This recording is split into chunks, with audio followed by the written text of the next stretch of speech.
faire au niveau politique et national. Alors, est-ce que vous vous mettez en tant que bouclier pour apporter votre soutien au président de la République, puisqu'il y a des soupçons qui sont émis par rapport à cet avant-projet de loi? Je vous remercie.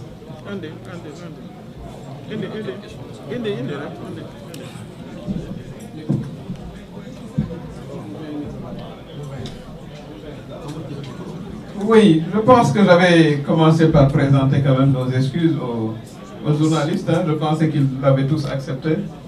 C'est indépendant de notre volonté. Comme vous savez, la réunion devait se tenir en hôtel de la place, qui nous a décommandé pour des raisons que nous n'avons pas encore élucidées. Donc, je crois que cette question-là votre remarque est bien prise.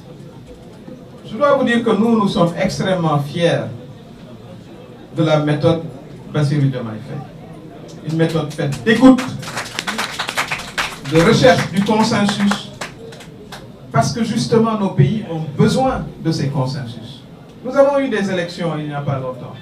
Nous avons une majorité parlementaire, il y a un président élu, il y a un programme qu'il met en place. Mais nous avons, et c'est le trésor du Sénégal, c'est sa stabilité. Je crois que ça, il faut qu'on le comprenne fondamentalement. C'est l'occasion vraiment aussi de penser, d'avoir une pensée pour nos frères au Mali.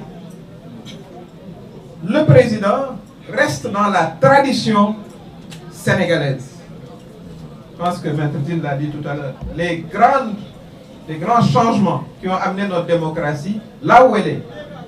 Rappelez-vous d'où nous venons, 2024. On a pu quand même organiser des élections transparentes. Mais évidemment, le système a besoin, est toujours perfectible. Il faut toujours perfectionner son système. Et c'est pour ça que 2 mois après son élection, il a appelé à une concertation des assises de la justice. Ce n'était pas des discussions faciles, hein? Mais tout le monde a convenu que désormais, il ne sera plus possible d'éliminer des candidats juste parce que vous considérez que bon, il est une menace, etc. Ça c'est terminé. Et tout le monde était d'accord. Ça date déjà de presque 2 ans. Donc nous l'oubès à Moufi. Il n'y a rien de nouveau sous le soleil. Ce consensus a été consacré par toute la classe politique. Le président Bassirou Diomaye Faye considère qu'il a également à imprimer ses empreintes sur l'avancée de la démocratie sénégalaise. C'est ça qu'il a facilité ce dialogue. Et il l'a dit dès le début. Je vous invite à revoir ces discours. Qu'il ne se mettrait pas en travers de décisions consensuelles. C'est ce qu'il a traduit par ces 4 projets de loi. Mais dans la Constitution, enfin dans l'élaboration de ces projets de loi, il ne s'est pas, comme j'ai dit, enfermé au palais pour le faire. Je vous ai dit le comité de relecture. Mais il y avait le président de l'Assemblée nationale. C'est à l'Assemblée nationale qu'on va discuter d'une partie du paquet. Pourtant, il était là dans le comité de relecture des 4 avant-projets de loi. Le président du groupe parlementaire majoritaire, le passé, était là. Il est membre du comité de relecture. Tout comme il y avait le conseiller juridique du président de la République. Pour mettre ensemble, avoir vraiment une réforme consolidante. Et ça, c'est important, c'est fondamental. C'est à cela que les Sénégalais aspirent. Un système qui ne fera plus l'objet, justement, de controverses, de soupçons. Et c'est ça qui élève la démocratie sénégalaise à un niveau supérieur. Voilà de quoi il s'agit. Donc, vraiment, c'est un peu difficile à comprendre pour moi, la méthodologie, mais en tout cas, la méthode, le discours de la méthode de Maï est très simple. Le président, li mu jiital mooy lu nu toog waxtaane opposition, majorité, société civile, moom dana fexe ba mu doon loi boo xam ne loi wu réew mi lay doon. Noonu la démocratie sénégalaise mës a fonctionner.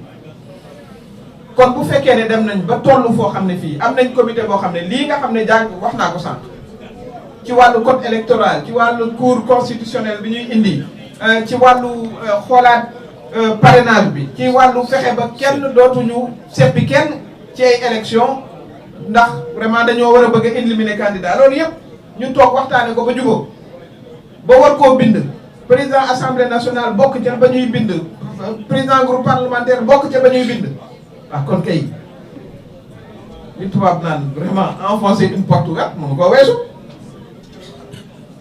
kon li nga xam ne mooy li am solo mooy lii nga xam ne ñëpp jubóo nañ ci bu dem assemblée nationale voilà loolu nag mooy ñu informer sénégalais yi ni ñu koy defee parce que nag aussi sénégalais yi ay borom xel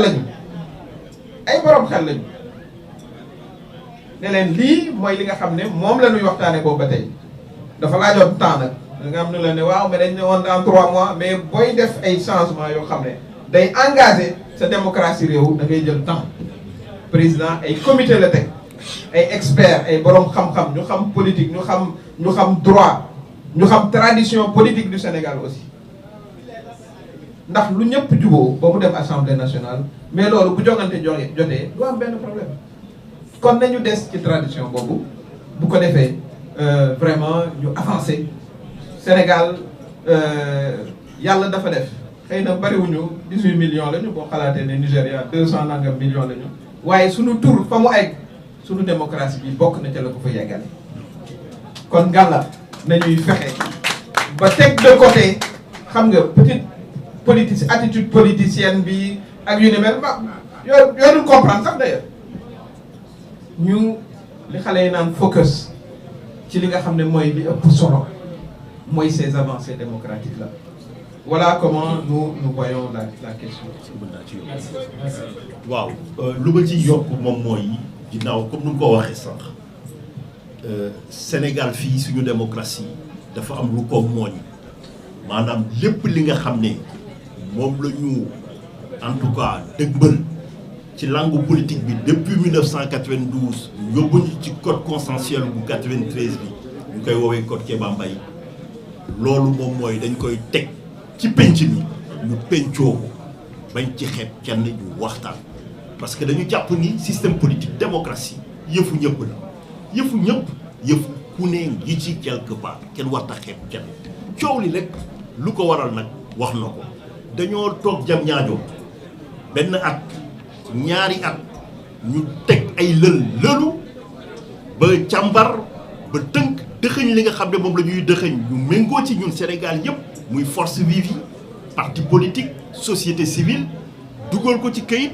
samp ay comité yi nga xam ne ay comité technique la ñu bare jox ko président moom ci mbaaxam mu ne man dama koy partagé ak ña nga xam ne ñoo nekk ci institution yi ka jiite primature ka jiite assemblée nationale ñooñu toog ku ci nekk ci ñoom dugal la nga xam ne jàpp na ne moom lañ ciy war a def ñu doon xaar nag jël li nga xam ne mooy yitte sénégalais yépp yitte parti politique yépp ñu mag ko yóbbu ko assemblée ñu yeewu rek ñu ne ñu coppati nañ ci ñaar ñu ngi koy yóbbu assemblée ñu ne la nag loolu déjà rafetul benn parce que booy ànd ak nit da ngay ànd nawle quelque part ñu nawante ñu ne déedawaay ñu ne leen fii Sénégal dañu am tradition républicaine li ngeen def yi day xëtt tradition républicaine bi mais xëttul rek tradition républicaine bi dafa xëtt principe constitutionnel yi nga xam ne conseil constitutionnel nee na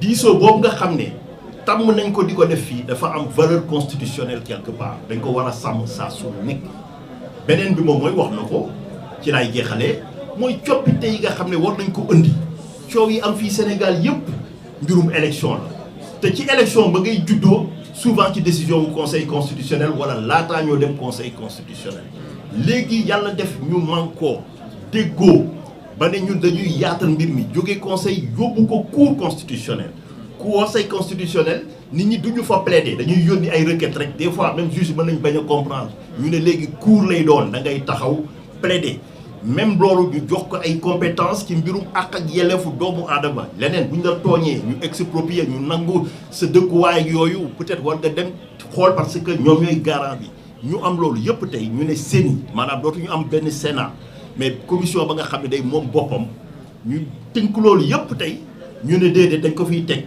ne ko ñu jël ci ñaar ñu ne loolu moom mooy urgence ñu ne leen ana urgence bi ñu ne ñu élection yi 2027 yéen gëm ngeen loolu non nañu génn ci loolu wooy nañu dellu si.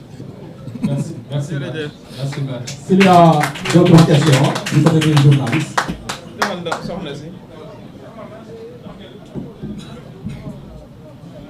Bonsoir, je me présente, c'est Mia Sow, directrice et journaliste à la LSTV, Lumière du Sénégal TV.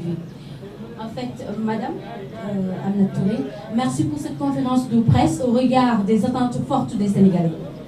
Et voilà,